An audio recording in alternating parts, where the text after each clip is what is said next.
Hola Internet y bienvenidos al episodio número 100 del Viaje del Héroe, la serie donde recapitulamos, hablamos y opinamos de las historias de nuestros personajes favoritos. Soy Juan Groba Bilbao. Y yo Ezequiel Capelo Lalia. Y gracias a todos los que presentaron sus sugerencias para este episodio. Había muy buenas recomendaciones y todas a excepción de una estaban relacionadas con Superman. El personaje siempre parece ser más popular de lo que creo. Y después de poner todas las sugerencias en una aplicación online para ser 100% imparciales, Action Comics número 1 salió elegida. Y por favor no se sientan mal si su historia no quedó. Haremos esto cada 100 capítulos, así que siempre está el año que viene. Muchas de ellas vamos a cubrirlas de manera natural cuando avancemos en el orden cronológico del viaje del héroe. Así que paciencia es, como siempre, la clave. Entonces, hablemos de la primera aparición de Superman, el personaje que empezó todo el universo DC y tal vez, depende de tu punto de vista, el superhéroe en sí. Aunque siendo justos, es difícil de decir quién constituye como el primer superhéroe. La definición varía severamente de persona en persona. Después de todo, Hércules y Thor son personajes de Marvel y sus historias muchas veces siguen los mitos tradicionales. Superman mismo fue inspirado por Hércules. ¿No haría eso alguno de los personajes de las épicas antiguas el primer superhéroe? ¿O simplemente consideramos superhéroes a esas versiones porque comparten un universo con otros? Es más, la palabra superhéroe precede a Superman, usada en 1917 para referirse a Gilgamesh, Perseo y Ulises. ¿Podemos decir que fue el primer superhéroe si la palabra ya lo precede? También, de nuevo, depende a quién le preguntes, los héroes pulp pueden contar. Si decimos que Batman es un superhéroe, ¿no volvería a eso a sus inspiraciones como la sombra, el zorro o el fantasma también? O personajes que lo preceden y luego se volvieron superhéroes tradicionales como el Vengador Carmesí. Lo que ciertamente Superman empezó fue un arquetipo. Se volvió el padre del concepto del superhéroe en la modernidad. Los poderes sobrehumanos, los colores chillones. Y fue el primero que verdaderamente trascendió en la conciencia popular. Apenas un año después de su creación pudo separarse de su serie antología madre Action Comics para conseguir la suya propia. Además de una novelización y un programa de radio, simplemente por cómo el personaje agarró al inconsciente colectivo por sorpresa. Nadie pudo anticipar que tanto crecería el personaje, por eso los Action Comics número 1 son tan raros. La gente no pensó que tenía un pedazo de historia en las manos y no cuidó esos ejemplares. Un personaje ficticio que llegó a tal punto que su muerte ficticia en 1992 fue noticia nacional. Y estamos aquí hoy para ver su proceso de creación y sus primeras aventuras. Para sorpresa de muchos, originalmente Superman fue concebido como un supervillano en 1933. Así que todas esas historias de qué tal si Superman fuera malvado tiene raíces en sus orígenes. Jerry Siegel y Joe Shuster publicaron este relato de un científico calvo que le ofrece a un hombre llamado Vildun los poderes de un dios sin mucho éxito comercial. Sin embargo, ambos seguían convencidos del potencial de su creación. Sus experiencias como inmigrantes judíos en un mal estado económico les proporcionó una gran fe en la justicia social, que influyó a transformar a Superman de villano a héroe. Empezaron a enviar estas ideas a varios editores, pero fueron rechazadas una tras otra. Les tomó una década de reescrituras y reinvenciones hasta que el Superman inspirado por la ciencia ficción, con la capa y la S en el pecho para que sea tan llamativo como sea posible, y los calzones que fueron inspirados por los forzudos de circo que todos conocemos, fuera tomado por Henry Donenfeld y Vince Sullivan, los editores en ese entonces de la compañía que se volvería DC. Ellos le compraron los derechos a Siegel y Shuster por $130, que incluso ajustados por inflación son poco más de $2.000. Algo ridículo para la franquicia que actualmente cuesta $6.9 billones. Estuvo bien o mal, no cabe duda que le salió bien el negocio. Y desde entonces ha habido toda clase de batallas y acuerdos legales entre DC y Warner y los herederos de Siegel y Shuster. Algo en lo que no vamos a entrar hoy porque este capítulo ya va a ser lo suficientemente largo y eso podría ser su propio video. Ahora, obviamente advertimos como siempre, la razón por la cual no vemos cómics más viejos es porque tenemos estándares modernos. En los 30 la historieta estaba recién empezando y los estilos de narración han quedado obsoletos. Intentaremos ser justos, pero es imposible para alguien de la generación Z tener la misma mentalidad que los niños de la posguerra. Y como no puede ser de otra forma, nos encontramos primero con la tapa. Una tapa que deben haber visto montones de veces. Y esto se debe a que es la más icónica de la historia de los cómics. Ha sido recreada y homenajeada a más no poder, incluso por otros superhéroes. Lo que vemos es un hombre golpeando un auto que está levantando con sus propias manos contra una piedra a la vista de un montón de criminales que están asombrados por esta situación. Tenemos un criminal corriendo en primer plano, otro que está corriendo en el último de los planos y uno que está en el medio sin poder hacer nada más que mirar impactado. Respecto al color, ya funciona desde su versión original, ya que tenemos más que nada colores muy cálidos, a excepción de detalles como vestimenta del criminal que está en primer plano, el azul de Superman, podemos contar el verde del auto, y esto genera puntos focales y de contraste que hacen que sea muy atractiva. Escrito por Jerry Siegel con lápices de tinta de Joe Shuster, el cómic empieza con el origen de Superman, un planeta distante siendo destruido por la edad y un científico enviando a su hijo infante en un cohete a otro mundo para salvarlo. Kal-El y Jor-El nunca son mencionados en el cómic original, de hecho ni el planeta tiene nombre. Aunque sí estaban planeados desde un principio, como se pueden ver en bosquejos. Cuando tuvieron que adaptar la historia para este libro, por razones que veremos más adelante, cortaron este aspecto. Jor-El no será nombrado en un cómic hasta la tercera vez que se cuenta este origen en Superman número 53. Pero realmente debutó por primera vez en página en la novela de Superman que salió en 1949. Cuando el cohete aterrizó, un motorista transeúnte toma al bebé y lo lleva a un orfanato. Sí, los Kent tampoco aparecen hasta un año después cuando Superman consigue su propia historieta. Pero en lugar de Jonathan y Martha era John y Mary Kent, que luego cambiarán de nombres sin explicación a los que conocemos el día de hoy en 1945, cuando se establece que Superman operaba de joven en Smallville bajo la entidad de Superboy.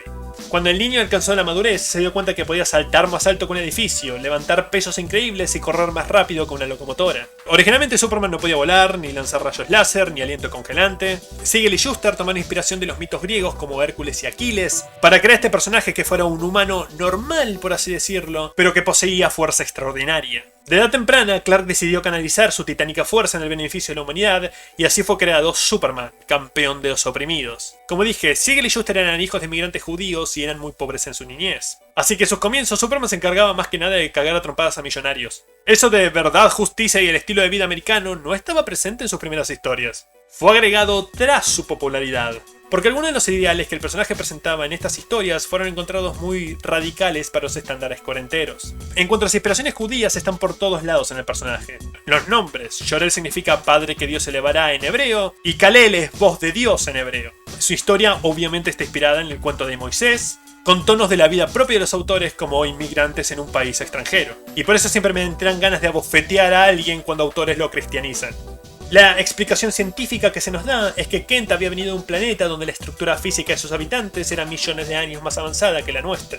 Una vez alcanzada la madurez, la gente de su raza eran dotados de fuerza titánica. Aunque no es así como la evolución funciona, para un cómic de los 40 podría haber sido peor. Y esto indica que, en la versión original, todos los kryptonianos poseían poderes sobrehumanos. No era algo que solo sucedía cuando llegaban a la Tierra. Y ya tenemos un primer vistazo en cuerpo completo de qué traje usará este superhéroe durante esta historia. Realmente el traje de Superman a lo largo de los años no cambió tanto como el de otros personajes, pero vale la pena destacar esas pequeñas cositas que son diferentes. En primer lugar tenemos la capa bastante más corta. La idea de las capas grandes, que incluso formaran parte de la composición, son elementos mucho más modernos. El cinturón y el logo eran bastante más chiquitos, a veces incluso con el color pueden llegar a desaparecer, sin contar el hecho de que el logo es bastante más sencillo, siendo una S roja sobre un fondo amarillo. Y además de los calzones mencionados por Julián, también las botas parecen estar inspiradas en personajes de circo. Con la intro a un lado, el cómic comienza con Superman saltando por el aire cargando a una mujer amordazada y atada. Él va a la casa del gobernador y demanda que lo dejen entrar, pero el hombre en la puerta, supongo que el mayordomo, dice que tiene que volver en la mañana. Originalmente, en las editoriales donde Siegel y Shuster presentaron esta historia, eran para historietas a final de diarios. Cuando National Publications, la editorial que se volverá DC, tomó interés en el personaje y quisieron volverlo historieta, Shuster físicamente cortó las tiras y las puso en formato de libro. Por eso todas las páginas tienen 3 filas de exactamente el mismo ancho. De cualquier forma, se tomó el tiempo de enumerar cuadro por cuadro, que es algo que antes acostumbraban a hacer ciertos dibujantes pero que pasó mucho de moda. Y otro detalle que no quiero dejar pasar es que se decidió hacer todos los diálogos rectangulares y es simplemente una costumbre de la época. Superman no es alguien que pueda ser detenido por una simple puerta y abre su camino. Si prestamos atención, tal vez no solo estemos advertidos de que desaparezca el logo o el cinturón debido al color, sino que a veces desaparece la capa debido al dibujo. En la mayoría de los casos pareciera ser el hecho de que la tiene agarrada muy por detrás, entonces en algunos ángulos no estaría dibujada porque no se vería. Pero en algunos casos seguramente es simplemente que se olvidaron de hacerla. Dado que el mayordomo no lo llevará con el gobernador, tendrá que llevar al mayordomo con el gobernador. Así que lo levanta con una mano hasta llegar a la habitación que es custodiada por una puerta metálica hermética. ¿El gobernador es amenazado de manera regular por seres con superpoderes? ¿Por qué tiene una puerta de acero para su habitación? Superman procede a arrancar la cosa de la pared como si fuera de papel, despertando al gobernador adentro con el barullo, y nuestro héroe le explica que una mujer inocente está a punto de ser ejecutada por asesinato, pero tiene una confesión firmada por el verdadero criminal.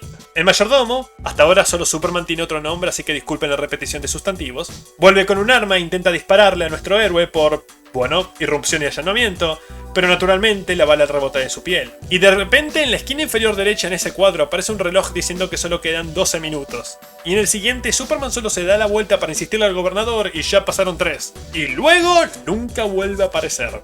Diría que tal vez esto tendría más sentido cuando era para diarios, que esto fuera el cliffhanger al final de una tira para dar incentivos de comprar el siguiente, pero como están cortadas, me parece que están en el medio del cómic. Así que Superman parte y deja una nota diciendo que la verdadera asesina está en el frente, siendo la mujer amordazada que dejó tirada en el jardín. Al día siguiente conocemos por primera vez a Clark Kent, el cual está feliz de que no se ha mencionado en el reporte en el caso de Superman. Más adelante, en las cámaras privadas del gobernador, lo que sea que eso signifique, el hombre, que al parecer se afeitó en la noche, expresa su felicidad de que alguien con esa clase de poder esté del lado de la ley y el orden. Al parecer, irrumpir, allanamiento, asalto y forzar una confesión involuntaria a una mujer son parte de la ley y el orden. Cortamos al Daily Star, originalmente llamado así por el Toronto Daily Star, en el que Shuster trabajó como repartidor en su niñez. Lo cambiaron para evitar conflictos con verdaderos diarios, así que se inspiraron en el Globo y Correo, otro diario de Ohio, y usaron un sinónimo para volverlo, el Daily Planet, en el número 23 de esta serie en 1940. El editor de Clark le dice que intenta averiguar todo lo que pueda de Superman. Perry White tampoco existía todavía. De hecho, él fue creado para el programa de radio Las Aventuras de Superman en 1940, que luego Jerry Siegel y Wayne Boring adaptaron para los cómics de ese mismo año. Pero a la salida se le informa de que alguien dio un soplo de un incidente de violencia doméstica en la avenida Kurt, porque la gente avisaba esas cosas a los diarios y no a la policía. Por supuesto, esto es para que Superman se entere de la situación y salte a la acción.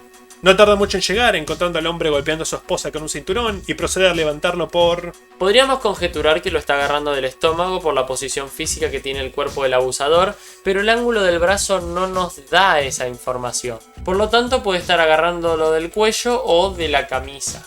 Y lo arroja contra la pared. El sujeto intenta acuchillar al superhombre, pero la navaja no puede penetrar la piel de acero, y eso resuelve la situación. El abusador cae inconsciente y nuestro protagonista se cambia su ropa de civil a esperar que llegue la policía. Entonces regresa a las oficinas y se nos introduce a su interés amoroso, Lois Lane, a la cual le pide una cita que la mujer acepta, más que nada por lástima del pobre hombre. Jerry Siegel y Joe Shuster se basaron en ellos mismos para la persona de Clark Kent. Una versión vaga, algo inhábil en sus relaciones sociales, tímido, de clase baja, adicto al trabajo. Incluso, como dije, lo hicieron trabajar en el mismo lugar que uno de ellos trabajaba. Solo que este resulta ser un superhéroe. ¿Haría eso a Superman el primer Gary Stu? Esa noche, durante la cita, 3 idiotas están hablando en una mesa cercana y uno decide meterse e intentar quitarle Lois a Clark, pidiéndole un baile. Por supuesto, Lois objeta, pero Kent quiere mantener su mascarada de ser débil, así que la mujer, que no necesita un hombre, toma asunto en sus propias manos y abofetea al payaso. Porque Lois Lane siempre fue una completa grosa, para estándares de los 30. Ella fue nombrada por Lois Amster, un amor de la infancia de Siegel, y su personalidad salió del personaje de Torchy Blaine, una reportera de una serie de televisión de 9 capítulos que se emitió a finales de los 30. El matón, en lugar de agarrárselas con Lois, se las agarra con Clark, mientras la mujer se retira llamando a su cita un cobarde. Kent la persigue afuera intentando hacerla reconsiderar, pero no tiene éxito. De vuelta en el interior del restaurante, el grupo de cretinos decide perseguir a Lois por golpear a su amigo. Chocan su auto para sacarla de la calle y la secuestran, pero afortunadamente Superman le seguía el rastro. Y, después de saltar el vehículo, lo levanta, lo sacude para que sus pasajeros se bajen, tomando a Lois con cuidado, y procede a estrellarlo contra una roca para darnos la imagen de la portada. Una pequeña incongruencia que hay en el traje de Subs durante toda esta historia, en comparación con la tapa, es que las botas en vez de rojas son azules. Por otro lado, agradecemos que Superman haya agarrado tan cuidadosamente a Lois porque caía completamente de cabeza.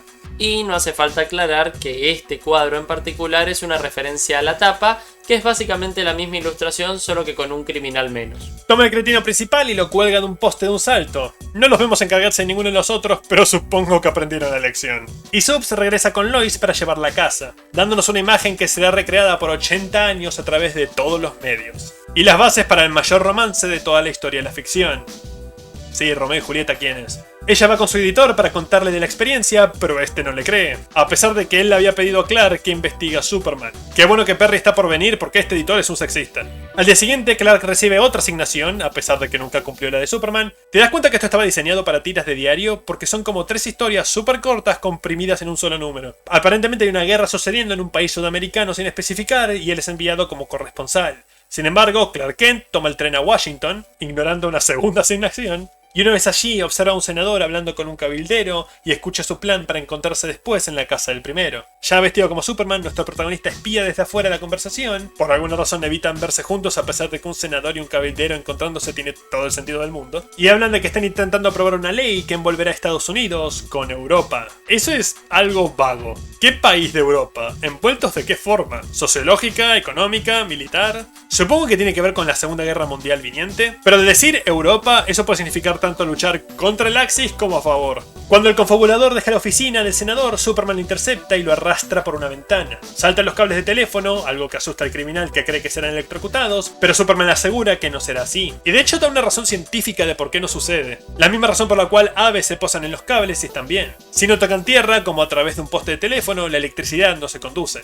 Y entonces nuestra historia termina con Superman saltando hacia otro edificio, al cual al parecer no va a llegar, condenándolos a ambos. Como vemos, entre las diferencias notorias no solo están las visuales, sino también las de modus operandi, ya que sabemos que el Superman de la modernidad no actuaría con técnicas tan intimidatorias como lo hizo este a lo largo del número. Y así, más una especie de tráiler para futuras aventuras de Superman, termina el primer número de uno de los grandes personajes de la ficción. Sí, con un continuará bastante raro, dado que suponemos que Superman va a estar bien, considerando las otras hazañas físicas que ha hecho a lo largo del número. Y cabe mencionar que no era muy común en cómics de ese entonces, usualmente las historias abrían y cerraban en sí mismas. Este cómic es de hecho una muy buena introducción. Y aunque mencioné varias cosas que serán introducidas más adelante, también hay un montón que duraron hasta el día de hoy. Su relación con Lois, el reportero afable, la mayoría de sus poderes. Por otro lado, como dijo ese, es mucho más agresivo que el Superman moderno, con un modo de operar que hoy en día se guarda para crímenes ideológicos específicos y extremos. Pero tiene sentido, la dinámica de poder entre él y los criminales es mucho menor en comparación con la cuasi divina que tiene hoy en día. Por lo tanto se siente que hace lo necesario para ayudar a la gente en lugar de un abuso de poder. También todos los superhéroes eran mucho más agresivos en sus principios. No había tantas discusiones de moralidad y ética en dichas historias como vimos cuando cubrimos al Dr. Fate. Pero eso no es todo por hoy. Ustedes pidieron Action Comics número 1 y vamos a darles Action Comics número 1. Como era normal en ese entonces, los libros de historietas eran series de antologías. No contenían una sola historia y los superhéroes eran solo un género de ellas. Así que pasamos a la segunda historia en blanco y negro, Chuck Dawson, creado como todos los personajes de este número a excepción de uno para esta historia. Pero solo tendrá 22 ejemplares antes de desaparecer. Sí, vamos a cubrir en este canal nuestra primera historia en blanco y negro y es un western bastante clásico. Escrito, dibujado y entintado por Homer Fleming, el cómic empieza con un resumen de la historia de fondo del personaje. Charles Dawson, el dueño de un rancho, fue asesinado por una guerra de alcance. Su único hijo y heredero se fue a vivir con su tío, un jinete de carreras en Wyoming, y el niño, llamado Chuck, creció con el físico de un atleta y de una habilidad dotada para el rifle y el revólver. En todo ese tiempo, Chuck solo tenía en mente llevar sus habilidades a la pelea contra aquellos que mataron a su padre. Finalmente decide ir a reclamar el rancho del pueblo de Red Gulch en su adultez, aunque su tío cree que es una misión inútil, porque los ganaderos corruptos controlan todo el lugar. Una vez en el área encuentran un vaquero llamado Notch Logan que dispara sus armas sin ninguna razón al interior de un salón. Este nota a nuestro protagonista y le demanda que entre al salón para que pueda dispararle también. Para terminar de reforzar esta idea de las tiras de diarios en la historia de Superman, podemos ver en la diagramación de esta historia que si bien es obviamente muy sencilla y eso se va a repetir a lo largo de todas las que vamos a cubrir hoy, tiene sus pequeñas diferencias, por lo menos en tamaños y alturas. Cuando Chuck se rehúsa, el hombre lanza un puñetazo que Dawson devuelve. Y te das cuenta que los cómics viejos priorizaban postura sobre dinámica. Porque aunque no hay nada realmente malo con la pose, no te transmite la sensación de impacto que un golpe que produzca un crack debía tener. Da la sensación de que está haciendo esto en lugar de esto. Para ilustrar mejor lo que estamos diciendo, comparen este cuadro de esta historia con este cuadro de la historia de Firestorm que cubrimos el video anterior.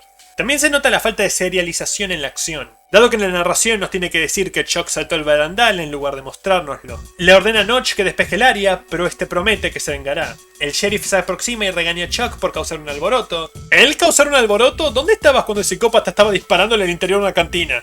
Aunque nuestro cowboy no le cuenta toda su historia, le aclara que no es un extranjero en búsqueda de problemas, pero que sí tiene negocios importantes que atender, el cual al parecer es comer, dado que su siguiente parada es un restaurante. Mientras el héroe traga, el nuevo dueño del rancho de su padre, Sean Burwell, que juro se parece a Theodore Roosevelt, se entera de que Chuck está en la ciudad y ordena a sus hombres, Trigger y Butch, que lo sigan y lo asesinen discretamente. Lo encuentran no mucho después en el restaurante y planean una emboscada para cuando salga. Necesitando que parezca una pelea para no atraer miradas, hacen que Trigger se tropiece con él en la vereda. Porque un tropiezo al parecer es todo lo que se necesitaba para cubrir un asesinato en el antiguo oeste. Pero cuando Trigger saca su arma, Chuck se la quita de un disparo y procede a patearle el culo. Con el clásico estilo de pelea del western, el jiu-jitsu. Tengo que decirlo, el vaquero artista marcial no es algo que había seguido y despertó mi interés. Butch le dispara a Chuck y parece haberlo matado. El sheriff pronto aparece en escena y examina al protagonista dándose cuenta que está noqueado, la bala solo rozó su cabeza. Aún así, por la historia que los dos matones fabrican y su encuentro anterior, el alguacil decide arrestar a Dawson. Al despertar, este se encuentra con el sheriff adjunto y se da cuenta de que hay algo raro con esta ciudad. Así que atrae al oficial, le quita su arma y le ordena que abra la puerta de la celda. Atrae al oficial significa, vení, ¿te puedes acercar que te tengo que decir algo al oído? El guardia era un genio. Ata al adjunto y recupera su propia arma, pero escucha pisadas en la oficina de al lado. Específicamente dice una pisada. Así que al parecer alguien literalmente dio un paso y se quedó completamente quieto. Declara en voz alta a quien esté del otro lado que saldrá por esa puerta y nadie va a detenerlo, terminando la historia. Si te empezás a dar cuenta que estas historias suplementarias no trascendieron tanto, cuando a pesar de compartir número con la primera aparición de Superman, no puedo encontrar nada de historia de fondo de la creación de este personaje ni su relevancia futura. Nos burlamos un poco de esta historia, pero está bien, es tu típico western de hombre volviendo a su pueblo buscando venganza. No hay nada que destaque para ningún extremo. Así que pasemos al siguiente. Aunque Action Comics número 1 es principalmente conocido por ser el debut de Superman, había otro superhéroe introducido en este número que, aunque no tuvo la misma carrera que el primero, pero quien sí tuvo un legado muy fuerte. Satara, el maestro de la magia. Que su creador, Fred Wardenier, se inspiró en el mago Mandrake. Y eso es todo lo que tengo de su creación. O Mandrake, como lo conocen por algunos lugares. Muchos conocerán a este personaje por ser el padre de la heroína, Satana, de la cual cubrimos una historia corta en este canal cuando empezamos. Ella es uno de los primeros ejemplos de un héroe legado, heredando el manto y superando a su mentor en prácticamente todo aspecto. Y eso es impresionante, de nuevo, cuando tu mentor debutó en el mismo número que Superman.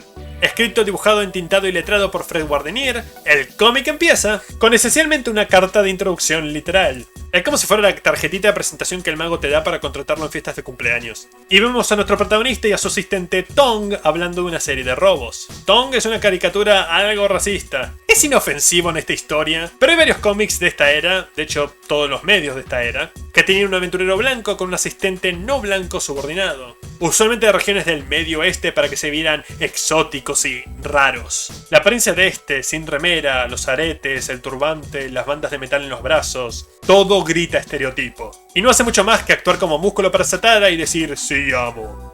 Que, viendo en retrospectiva, supongo que Kasim, de aquella historia de Satana que cubrimos, era una referencia y versión menos racista de este personaje.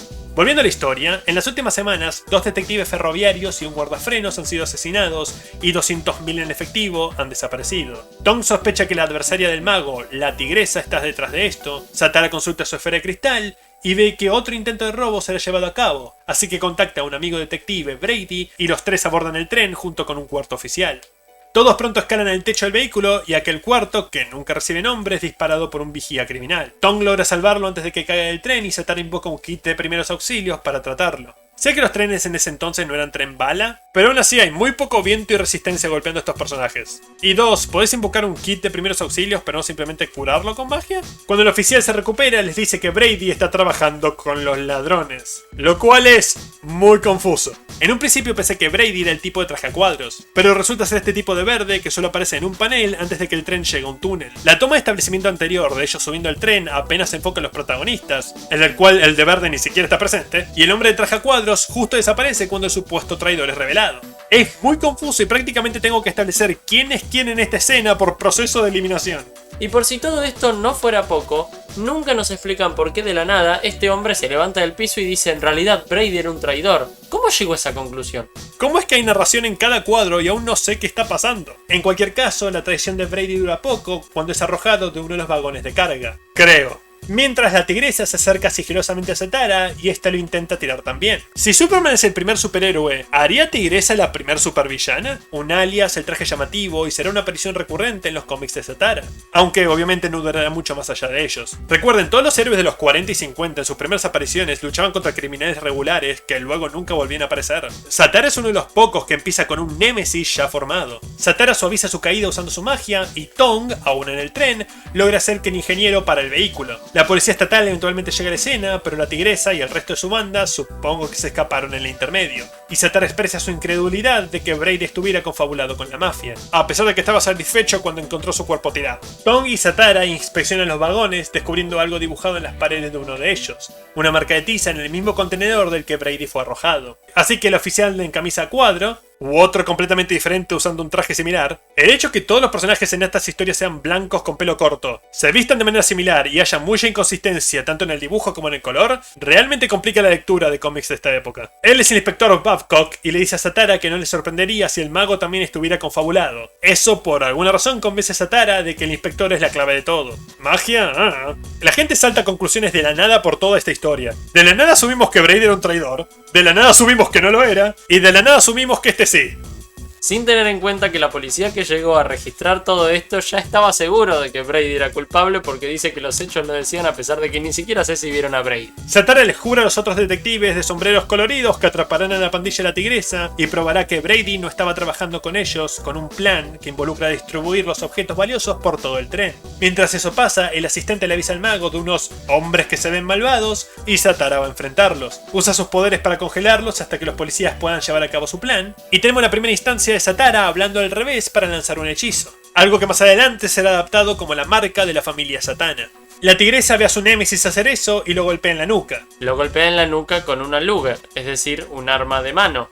¿Por qué no le pegó un tiro? No lo sabemos. Con el noqueado, los matones son liberados del hechizo y proceden a atarlo. Le preguntan a su jefa si deberían asesinar al mago, pero la villana quiere encargarse de ello personalmente, empapándolo y a toda la habitación en combustible para quemarlo vivo. La clásica instancia del villano preparando una trampa en lugar de simplemente dispararle en la cara. Una vez iniciado el fuego, se retiran y Zatara es capaz de aflojar sus ataduras. Aunque no tuviera magia, es un mago, escapismo es parte del paquete. Usa su magia real para invocar a Tong, de donde sea que estuviera, y ven a Babcock saliendo de un edificio cercano y comentando para sí mismo que finalmente se libraron de Satana, confirmándole él solito al mago y a su asistente su culpabilidad, los cuales lo agarran e hipnotizan para poder llevarlo a la estación de policía más cercana, después de quitarle el arma. Con el verdadero traidor revelado, aborda un tren que pasa para poder alcanzar al que iban a usar para atrapar a la tigresa y saltar del techo de uno al otro. Tratan de decir eso 3 veces rápido, donde vuelve a encontrar el símbolo, que al parecer es usado para marcar qué vagón robar. Así, cuando los matones de la tigresa se suben, empiezan a vaciar el contenido arrojándolo a un lado de las vías. De nuevo, ¿qué tan lentos eran los trenes en 1930? ¿Estos tipos pueden arrojar cosas valiosas de un tren en movimiento sin preocuparse por dañar el contenido? Muchas cosas valiosas son frágiles.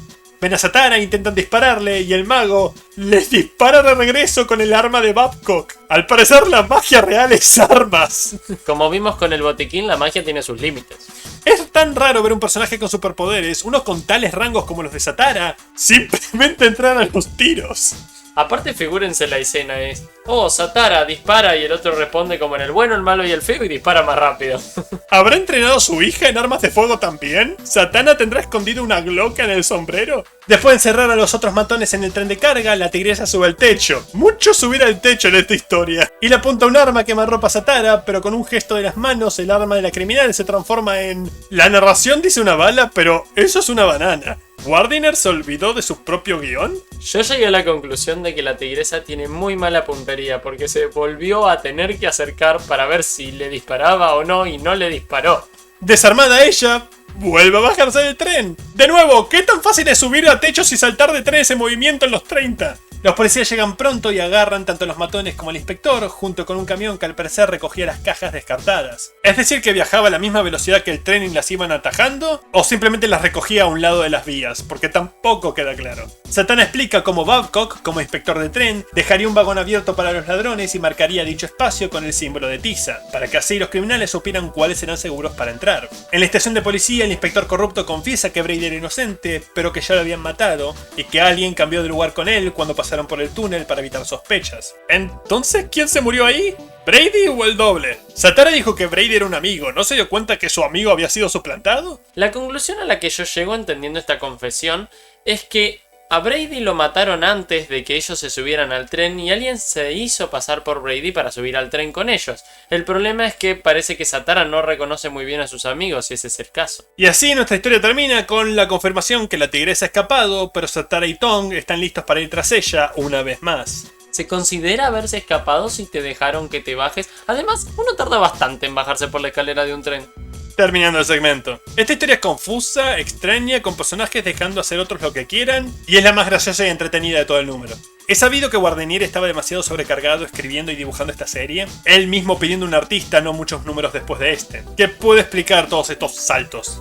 La cuestión es que hasta ahora es la historia que más explicación tiene y la que menos explica, increíblemente. A continuación tenemos una historia ilustrada que no vamos a cubrir. Este canal es sobre cómics y los cuentos son un medio tan diferente de ellos como películas o videojuegos. Y pasamos a Sticky Meat Simpson, por Alger, un seudónimo supongo. No puedo encontrar absolutamente nada de este personaje excepto que salió en Action Comics número 1. Esta es una tira cómica tradicional, la cual siento personalmente que está fuera de lugar en una serie de antología enfocada principalmente en la acción. Pero bueno, esta no tengo mucho que decir, es sobre un ladrón que torpemente huye a la policía por robar manzanas, topándose con objetos random como obstáculos hasta que de la nada se disfraza un albañil, los policías lo confunden con otro al que se parece mucho. Es raro y la secuencialidad no es la mejor. Hay un cuadro donde de la nada está chocándose con un tipo, y en el siguiente está junto a un montón de tubos esparcidos por el suelo. Y el policía que vimos que estaba justo detrás de él, ahora lo perdió.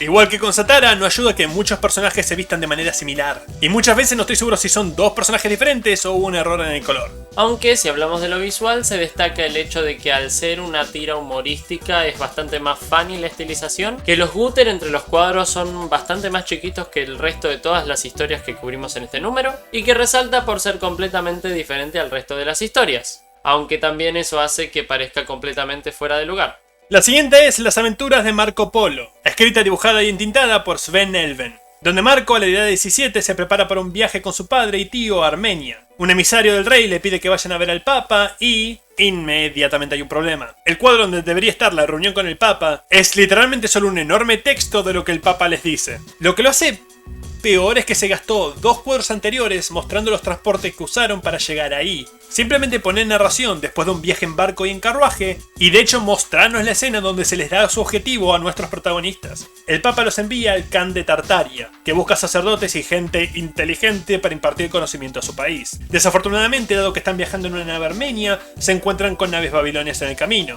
y los armenios están en guerra con Babilonia. Y en este avistamiento de la nueva nave que se encuentran, desde el punto de vista de la de Marco Polo, Elven decide contarnos en 2 cuadros lo que nos podría contar en uno, y no es que no se pueda usar, incluso tenemos un ejemplo en el último cuadro de esta página. Apenas logran sobrevivir al ataque antes de que alcancen un puerto fortificado y el grupo es reticente en continuar un viaje tan peligroso. Aún así se dirigen al desierto para la siguiente etapa, luego a las planicies y por último al Golfo Persa, donde al parecer, después de discutir, entran en una pequeña caravana que se dirige al interior. Este cómic es esencialmente una lección de historia, más enfocada en contar eventos que en establecer una narrativa. El cómo hicieron el viaje es más importante que el viaje en sí. Ya quedaba en claro con la visita al Papa. Nos dicen que discutieron, nos dicen los problemas que encontraron, pero no nos muestran nada. La caravana llega a las montañas y sus guías se rehúsan a avanzar por ser territorio de los Barrari, que roban y matan a aquellos que entran en sus colinas. Niccolo Polo le ofrece un puñado de plata a quienes se queden con ellos y con la ayuda de Niku, su intérprete, diseñan un plan para su siguiente movida. Dividiendo su grupo en 2, Marco llevará su mitad por las colinas de noche para emboscar a los bandidos que ataquen al resto cuando tomen el camino de día. Ciertamente, al final de la cuenca, los Barrari atacan y desde las colinas Marco y sus hombres envían una avalancha de rocas antes de que puedan llegar al grupo de su padre, terminando la historia. No es mala, pero está escrito más como un libro de historia ilustrado que un cómic. Y cuando empieza a tener una narrativa con el conflicto de los Barrari y cómo vamos a pasar, el cómic termina. Y creo que el nombre debería cambiarse porque Marco Polo apenas aparece. El mayor diálogo y protagonismo es de su padre. La cuestión es que es tal vez la más difícil de leer por la cantidad de texto y creo que busca ser la que más calidad tiene, pero por el formato no lo logra.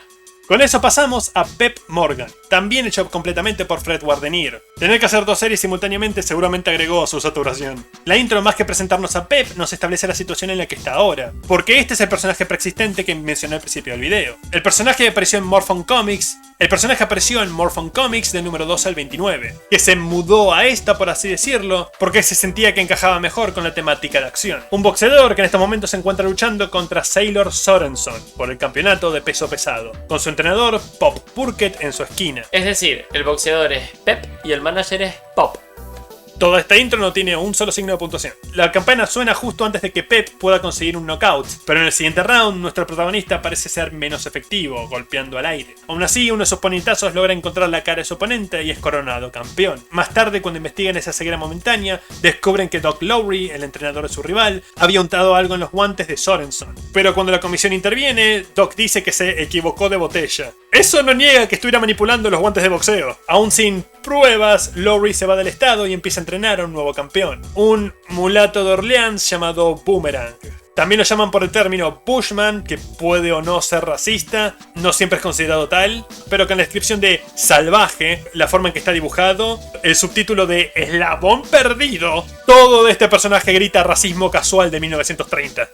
Se da la casualidad que en todo este número el único autor que se repite en las 2 historias es también quien cae en estos modelos racistas. El boxeador novato logra ascender por los brackets rápidamente hasta que finalmente llegó el momento en el que se encuentre con el subcampeón, llamado Rourke. Similar a la pelea de Pep contra Sailor, en el segundo round el oponente del entrenado por Lowry empieza a actuar de manera extraña, en este caso más lento y mareado, algo que le cuesta el encuentro. Lo cual significa que Pep Morgan es el siguiente que se enfrentará a Boomerang. Pop no quiere tomar riesgos y contrata a un grupo de detectives que presten atención durante el encuentro. Los boxeadores suben al ring, suena la campana, e igual que siempre, el primer round es para Pep, pero en el siguiente su cabeza empieza a darle vueltas. Aún así, de la misma forma que en la primera pelea, Morgan da golpes salvajes al azar y logra noquear a su oponente. Es evidente que Pep es mucho más efectivo como boxeador cuando no está completamente al 100% en sus aptitudes físicas. Una vez terminada la pelea, los detectives suben al ring y revelan que dentro del guante de Boomerang había una aguja hipodérmica. Cuando un oponente recibiera el primer golpe, se inyectaría un somnífero que causaba el estado del segundo round. Con eso la historia termina con Pep Morgan dándole el crédito a Pop de estar vigilante, a pesar de que los detectives hicieron todo el trabajo. Quitando el racismo, que es un gran pero. Esta historia estaría bien como una historia típica de boxeadores si no fuera por el hecho de que las 2 escenas de boxeo que vemos terminan exactamente igual. Y al final de la historia tenemos el primer caso de información no narrada, porque nos enteramos de que Doc Lowry fue preso por lo que dice el diario. La anteúltima historia es Scoop Scanlan, reportero de 5 estrellas. La segunda historia en blanco y negro de este número, que nos introduce a nuestro reportero y a Rusty James, su somnoliento compañero y fotógrafo de camino a los muelles. Por un soplo de parte de cuarteles generales, a pesar de ser una oficina de diarios, y si es de tus jefes, no es un soplo, es una asignación. De que un ladrón de joyas internacional está volviendo a los Estados Unidos después de ser capturado. Al llegar a la escena, James nota cuando enfocaba su cámara que unos hombres, en algún lado, el cómic no se molesta en mostrárnoslo, pueden estar llevando metralletas bajo sus abrigos. Cuando Arnold, el ladrón, se baje, su escolta armada será acribillada por este grupo y el criminal podrá escapar. Rusty va a avisar a la policía y cuando las armas salen detrás de la tela, Scoop salta a la acción. Es algo cómico como en esta serie el pretexto del reportero es abandonado casi inmediatamente. Scanlan a partir de ahora actúa como un espía internacional. Los oficiales llegan empezando el tiroteo y Arnold y uno de los matones se escapan en la confusión. Rusty los ve y se les cuelga de la red de auxilio arriba del paragolpe sin que lo noten. Mientras nuestro reportero agarra una de las metralletas caídas y se une a la policía en la persecución. Otro vehículo y una camioneta de mudanzas se unen en la persecución, este último bloqueando el camino de uno de los patrulleros, forzando a ambos conductores y pasajeros a bajarse para continuar el tiroteo, dejando a Scoop persiguiendo al otro auto. Cuando se acerca lo suficiente le dispara con la metralleta robada. Me encanta que el policía está completamente de acuerdo con este civil subiéndose a su auto y abriendo fuego en el medio de su caso. Supongo que la noticia que va a cubrir será sobre sí mismo. Y como esto es antes de Hollywood, el auto no estalla, sino que se estrella con un poste de teléfono. Atrás, los oficiales lograron atrapar a los conductores del camión y Scoop y su chofer alcanzan a Arnold, notando que no solo que su auto tiene el fotógrafo de polizonte, sino que está desacelerando hasta detenerse. Los criminales se bajan, siendo recibidos por Scanlan y su Tommy, y mientras son arrestados, Rusty le revela que la razón por la que se detuvieron es que mientras estaba colgado le agujereó el tanque de combustible al auto. Ok, ese giro es divertido, y con eso termina esta historia. Esta es entretenida por, como dije, de lo inmediato que este supuesto reportero se vuelve Rambo. pero la persecución de los vehículos entrando y saliendo es muy confusa y complicada. Y a diferencia de la historia de Dawson, el dibujo no es tan detallado, complicando el sentido de la ubicación que es esencial para una escena de acción. De cualquier forma, vale la pena destacar la estilización tan bonita que tiene el dibujo y la prolijidad con la que está ejecutada la tinta. Además, hay algo diferente al resto de las historias del número, que es el uso de trama de grises. Y otra cosa que pasa es que hay muchas imágenes con mucha acumulación de sucesos explicados en texto pero con falta de información visual. Con eso pasamos a la última historia de Action Comics número 1, Tex Thompson. Además de Satana, este será otro personaje que llegará relativamente lejos, pero solo será cuando se adapte al superhéroe, tomando el nombre de Mr. América o Americomando. Pero con un nombre así, de todas formas no llegará más lejos después de la Segunda Guerra Mundial, a pesar de varios intentos de cambiar su marca. Escrito por Ken Fitch, con lápices y tinta de Vernon Bailey, el creador del Spectro y Hourman. Aunque esa información la encontramos nosotros en internet, ya que no está acreditado el nombre de Finch, solo el de Bailey. La historia empieza con la introducción de Tex Thompson, un vaquero que dejó su país natal para viajar por el mundo, que nos lleva a este paseo por las afueras de un pueblito en Inglaterra completamente aburrido. Un niño emocionado por conocer a un cowboy se le aproxima, llamado Robert, y mientras caminan juntos se encuentran con un cadáver. Nuestro vaquero le pide que llame ayuda y, caminando por las colinas, observando la escena, se aproxima a la responsable. No hay intento de misterio, dejan en claro que ella es la responsable de tener un cadáver en el suelo. En este inicio la historia tiene un mejor ritmo. Prefiere tomarse más tiempo para que quede bien claro lo que está sucediendo. Por otro lado, tenemos cuadros con puntas redondeadas, y en este caso no funcionan ni para contar flashback ni sucesos anteriores ni nada de eso, simplemente es una lección estética. La mujer pretende no saber qué está sucediendo y cuando ve el cadáver acusa a Tex de haberlo matado. El sheriff, que casualmente caminaba por este mismo lugar, interviene a ver a la señora asustada, que le repite la acusación. Ella incluso clama de que no había ningún chico con el extranjero, haciendo que Tex, por alguna razón, sospeche que algo le pasó a Robert y toma la decisión de encargarse del asunto personalmente, noqueando al sheriff de un golpe. Incluso si sos inocente, eso sigue siendo asalto. Sí hace una mejor deducción mientras oye las colinas de que la mujer estaba demasiado ansiosa por echarle la culpa. Que según el texto va caminando con una sonrisa de satisfacción evidente, se ve que el dibujante no se enteró, a pesar de que tal vez sea la misma persona. Y tampoco sabe que está siendo seguida por nuestro protagonista hasta una cabaña. En el interior, la señorita se encuentra con su jefe, donde ciertamente tienen al chico de rehén y repasan el plan. El plan de inculpar a alguien por el asesinato. Nunca sabemos por qué cometieron el asesinato para empezar. El líder ordena a otro miembro de este cuarteto de matones, Monk, a que se encargue de Robert. Cuando salen, Tex salta sobre él, no tomándole mucho tiempo someterlo, y luego regresa a la cabaña para, a pesar de todo el secretismo, confrontar a las tres personas él solo. Mientras afuera, Monk recobra el conocimiento detrás de Bobby e intenta volver a tomarlo de rehén, pero el preadolescente le patea la pantorrilla, afortunadamente haciendo que el matón suelte el arma en lugar de jalar el gatillo. Eso hubiera sido muy turbio. Y corre a pedirle ayuda a Tex, cosa que prueba ser problemática para nuestro cowboy que, cuando voltea hacia el origen del ruido, es tomado por sorpresa por dos de los criminales. Se logra deshacer a uno con Jiu-Jitsu. Al parecer sí era muy común para los vaqueros saber de este antiguo arte marcial japonés. Y arrincona al otro, pero la mujer, que finalmente recibe el nombre de Sonia, toma el arma del suelo, creo, y le apunta con ella al héroe forzándolo a rendirse. Creo. Vale la pena destacar el recurso para narrar este evento porque está narrado desde una ventana y cuando vemos que la situación la tiene Tex bajo su control hay color, pero cuando vemos que esta mujer le está apuntando con un arma está todo ilustrado en silueta. Lo atan, lo llevan afuera y le dan una oportunidad de supervivencia. En realidad quiere que vuelva a seguir a Sonia y que ésta lo mate, para que puedan decir que Tex estaba intentando deshacerse del único testigo de aquel primer asesinato y Sonia simplemente se defendió, atando todos los cabos, excepto del niño, pero se ocuparán de ello después. Pasamos a Bobby corriendo exhausto en busca de ayuda cuando se encuentran con una niña conocida, Sally. Sé que era normal tener niños en historias de aventura de este estilo porque eran apuntadas para niños y así darles la idea de que ellos también podían ser parte de estas historias, que se proyectaran en estos personajes. Pero queda raro ver a Tex delegar su responsabilidad a este adolescente que a su vez delega su responsabilidad a una niña o un menor. Él le pide a ella que vaya a buscar al sheriff mientras se da la media vuelta y regresa para intentar ayudar a Tex. El joven logra escabullirse de los sicarios y aflojarles las ataduras al americano. Y acá la escena salta demasiado. Parece que se enfocaran de personaje en personaje en un mismo momento en lugar de una secuencia. Donde creo que Bob distrae al jefe del grupo para que Tex se suelte, pero de todas formas es avistado por Sonia. Tex golpea a uno de estos idiotas, loco como un toro excitado, que es una descripción que se quedará en mi mente para siempre. Esta historia tiene la particularidad de que la narración en texto no está encuadrada aparte, sino que simplemente está la letra flotando dentro de la viñeta. Y creo que el mismo criminal le regresa el golpe dado que está vestido de verde, pero la imagen implica que fue un ataque por la espalda. Además podemos llegar a la conclusión de que el criminal de verde también es el líder del grupo porque es el único que estaba vestido de verde. Pero de cualquier forma quiero detenerme en este golpe por la espalda porque a nivel de efecto me parece que es maravilloso. La primera vez que lo vi dije, uy, lo mató. Y eso que ni siquiera se distingue qué es lo que le revolvió en la nuca. Creo que es una pistola, pero ni en el original ni en la remasterización queda bien claro.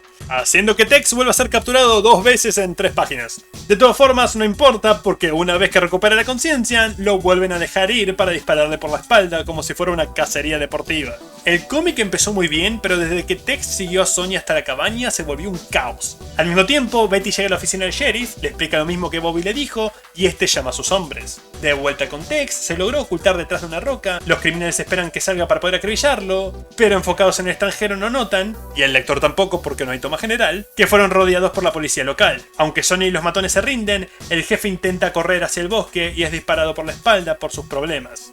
Lo que nos lleva a la conclusión de que aquella tercera escena en donde el villano lo dejó ir para hacer caza deportiva es técnicamente una excusa muy forzada para que haya justicia poética con el villano. Con eso, Tex se disculpa por golpear al sheriff, este a su vez por no creerle, y le ofrece la recompensa por esta pandilla, pero Thompson insiste que se la dé a los 2 verdaderos héroes, los jóvenes Bobby y Betty. Terminando la historia, y el número. Y es verdad, todavía queda una última página del número, pero vamos a pasarla por alto porque son básicamente ilustraciones y textos referentes a actores de Hollywood del momento, como si quisieran simplemente hacerlos aparecer y que estén ahí.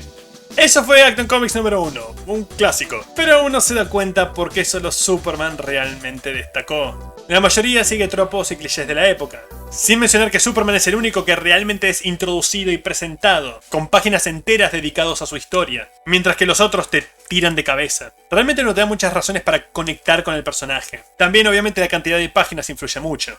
Por eso cuanto más evoluciona la narrativa en cómics, la serie de antología o empezaron a tener más páginas o a contar menos historias. No necesario entrar en diversidad porque son los 30, pero Superman y Zatara son los únicos 2 protagonistas que no son rubios, fuera de la persona real que es Marco Polo. En general a nivel visual, los dibujos son bastante sencillos. Hay alguna que otra estilización, pero lo que sí se nota es que todos se están dibujando en tamaño pequeño. Todas las historias son contadas en tiras sencillas y la mayoría de los planos son cerrados, casi no hay planos generales, hay algunas cuantas excepciones en la última historia. Otra cosa que tiene que ver con el diálogo es que se hace bastante énfasis en las diferentes formas de hablar de los personajes y que en muchos de los cuadros de narración se hacen pequeños dibujitos para acompañar la lectura. Sacando la historia de Superman y tal vez la de Tex Thompson, todos los autores hacen un trabajo integral. Esto hace que se parezca bastante a lo que hoy conocemos como un fanzine. Respecto a la página destacada, es un trabajo bastante complejo por la cantidad de historias, pero me pareció que nos teníamos que centrar en Superman, que es uno de los personajes destacados de nuestro canal. Así que decidí elegir la página número 9 de su respectiva historia. En primer lugar porque representa la icónica portada como ya mencionamos. En segundo lugar porque es el punto más alto de demostración de poderes que tiene durante esta pequeña historia. Y en tercer lugar porque además tenemos una aparición de Lois en su papel de damisela en apuros que va a ser bastante constante a lo largo de los años. Lástima que bueno, quedó cabeza abajo. Eso es todo por hoy, dado que hablamos más que suficiente. Nos vemos el lunes que viene para continuar con Firestorm, el hombre nuclear, y esperemos verlos por otros 100 pasos en el viaje del héroe. Hasta entonces. Después de encerrar a los otros matones en el tren de carga, la tigresa sube al techo.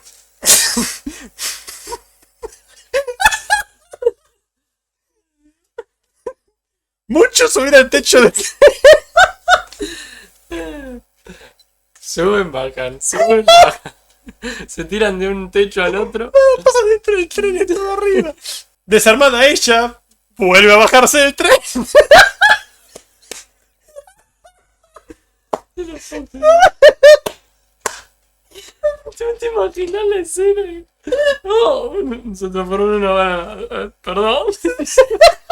¡Ey! Si te quedaste hasta el final, probablemente te haya gustado nuestro contenido o realmente lo odiaste. En cualquier caso, por favor considera suscribirte o al menos darle un me gusta. Esos 2 clics ayudan más de lo que pueden imaginar. Si les gustó la historia, por favor consideren comprarla y apoyar el noveno arte que nos dio tantos maravillosos personajes. A su izquierda hay una lista de reproducción con más capítulos de este personaje y a su derecha de uno diferente. Por favor consideren entrar en esa madriguera con nosotros y vuélvanse expertos en las historias que amamos. Hasta la próxima.